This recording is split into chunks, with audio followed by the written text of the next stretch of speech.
Olá, boa noite a todos. Graça e paz da parte do nosso Senhor Jesus Cristo. Um feliz ano novo para você, para toda a sua família. Que os propósitos de Deus sejam abundantes sobre a sua vida. Queria agradecer a todos vocês que nos acompanham aqui pelos nossos cultos, a toda a nossa querida família Ibai, que tem aí desde o 15 de março, não é, de 2020, que nós estamos nessa jornada de cultos online.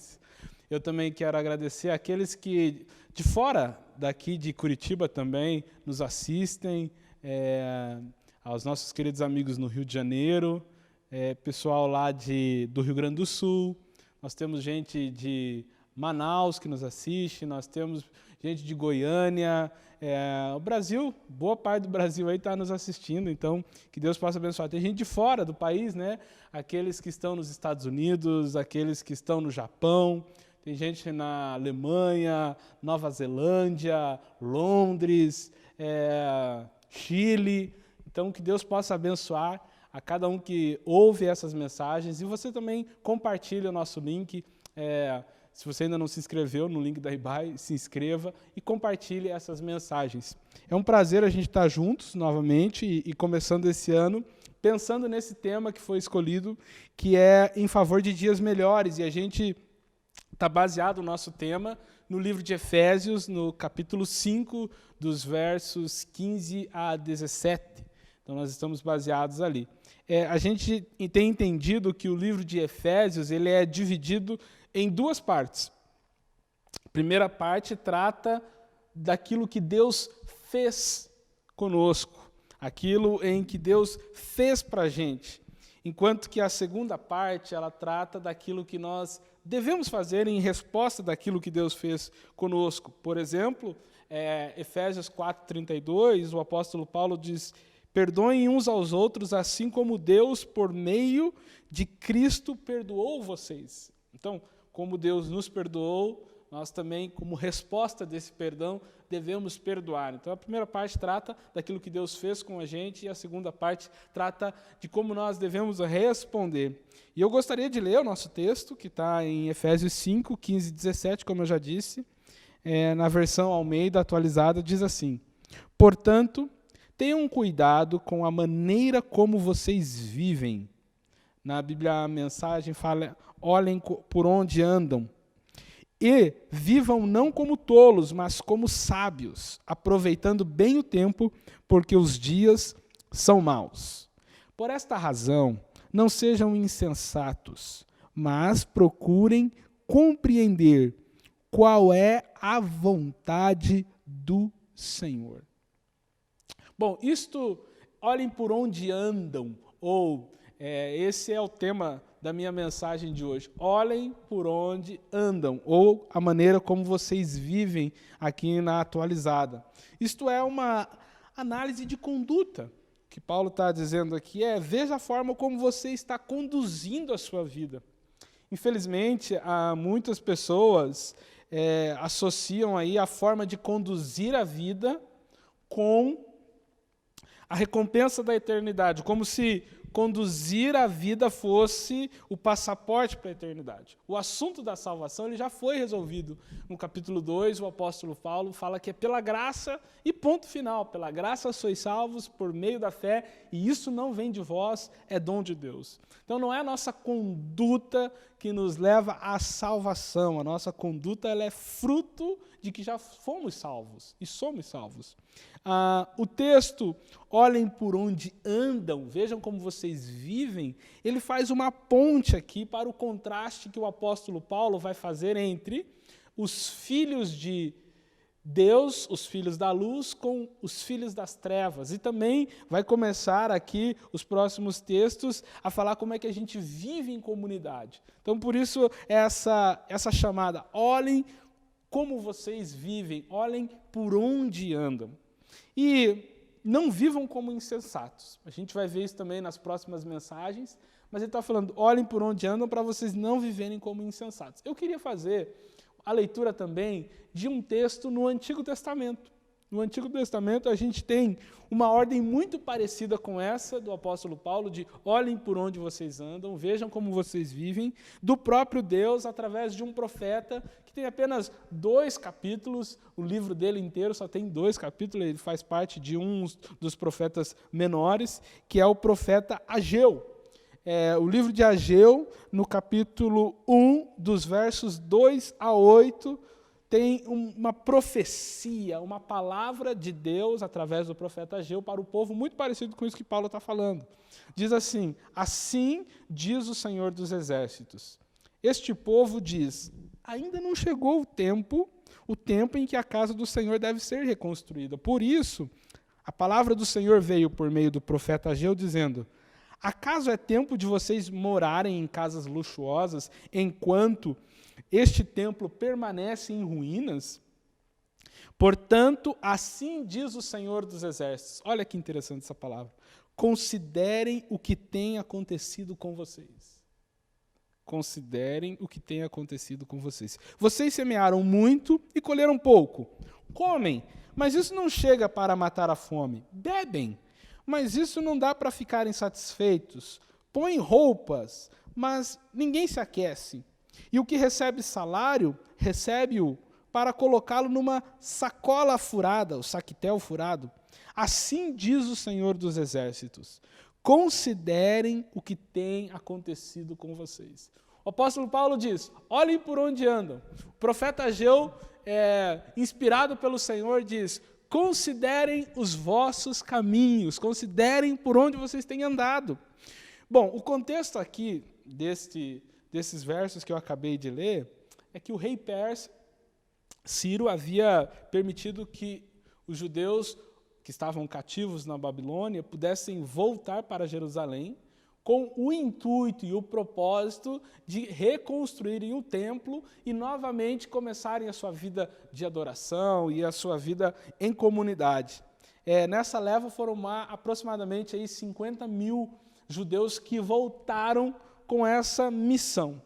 No entanto, quando eles retornaram à cidade, encontraram lá algumas adversidades. A colheita não foi boa, encontraram já os samaritanos que estavam lá, e aí houve ali então uma certa adversidade, uma certa animosidade, uma hostilidade desses povos, e isso fez com que eles paralisassem a construção do templo.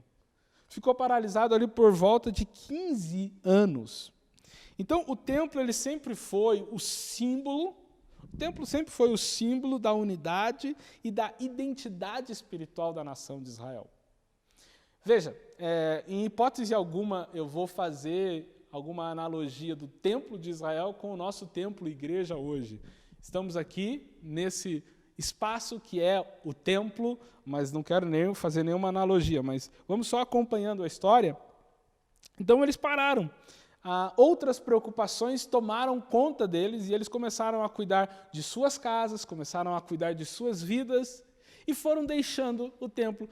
Ficou apenas aquelas ruínas. Começou a levantar-se, mas ficou parado. Você já viu obra parada? Ficou aquilo parado, sem nada a fazer. Então, de repente, Deus, usando a vida do profeta, faz uma denúncia. O texto começa com o próprio Deus falando, vocês estão dizendo que ainda não é tempo. Começa com uma denúncia. O que Deus está falando aqui para eles é que eles esqueceram os propósitos, esqueceram aquilo que era importante e inverteram as suas prioridades. E note que nós estamos falando aqui nessas mensagens do começo do ano, sobre o nosso planejamento de ano, sobre a nossa intercessão em favor de dias melhores. Inclusive, nós estamos fazendo 12 dias de oração por 12 meses de edificação. Participe conosco se você não tem participado. A gente não pode falar sobre isso, a gente não pode falar sobre planejamento, a gente não pode falar sobre o ano sem pensar em prioridades. E o que Deus está falando aqui é para considerar os caminhos, o que a gente tem feito da vida. Quando ele fala sobre isso, considerem os seus caminhos, é a mesma orientação de Paulo. Vejam por onde vocês andam. Se a gente pudesse fazer um paralelo, eu anotei um paralelo aqui entre o que Ageu está falando e a nossa conexão com o Novo Testamento, com aquilo que o apóstolo Paulo. Primeiro, eles estão falando sobre propósito. A convocação do profeta Ageu foi dirigida ao povo que recém tinha saído do cativeiro. Ele está dizendo o seguinte: vocês foram libertos para um propósito. Quando a gente lê as Escrituras em Efésios, o apóstolo Paulo está falando todo o tempo, até nós chegarmos aqui no capítulo 5, que nós também fomos libertos. Capítulo 2 de Efésios vai falar que nós fomos libertos dos caminhos errantes que andávamos. Nós fomos libertos do cativeiro do pecado e estamos livres para construir uma vida que glorifique a Deus. Assim como o povo foi liberto para voltar e construir o templo, que era a identidade da sua espiritualidade e também era uma forma de propagar a glória de Deus, e Deus fala sobre isso no restante do capítulo, nós também fomos libertos para viver uma vida que glorifique a Deus. Então, quando a gente pensa assim, considerem os teus caminhos, eu estou pensando, minha vida tem glorificado a Deus. O que eu tenho feito glorifica a Deus? Quando a gente continua vendo esse paralelo, diz que eles tiveram adversidades, muitas adversidades. No retorno eles encontraram situação econômica difícil, como eu falei, a hostilidade dos vizinhos que estavam por ali. A nossa nova vida indo para Efésios, ela também não nos isenta de adversidades, ela não nos isenta de situações embaraçosas, ela não nos isenta de hostilidade do nosso inimigo, não nos isenta. Mas nem por isso nós devemos parar de prosseguir no propósito pelo qual fomos chamados. Se a gente continuar, o último paralelo que eu quero fazer aqui, é que outras preocupações acabaram assumindo as prioridades da vida daquele povo. Então, o propósito de adorar a Deus, foram libertos do cativo para poder adorar. Esse propósito, nós também fomos libertos para poder adorar. Encontrar adversidades, nós também encontraremos adversidades.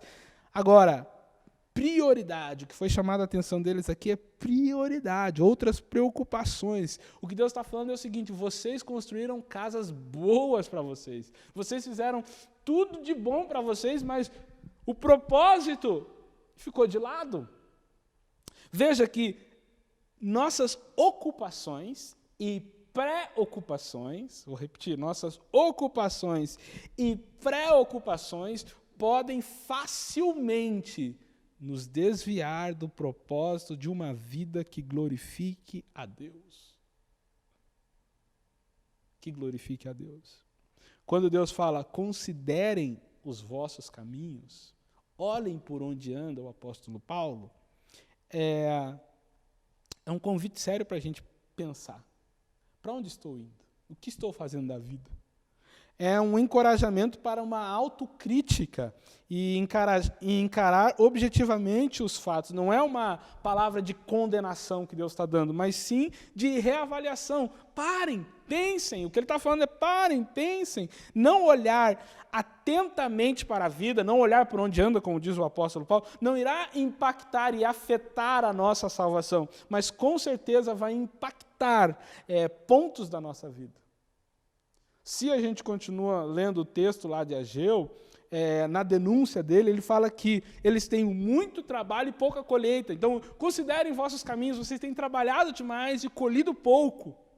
A outra versão vai dizer, considere o seu passado, você tem feito muito e pouco colhido. Isso denuncia um cansaço, uma insatisfação constante. Vamos trazer isso para os nossos dias.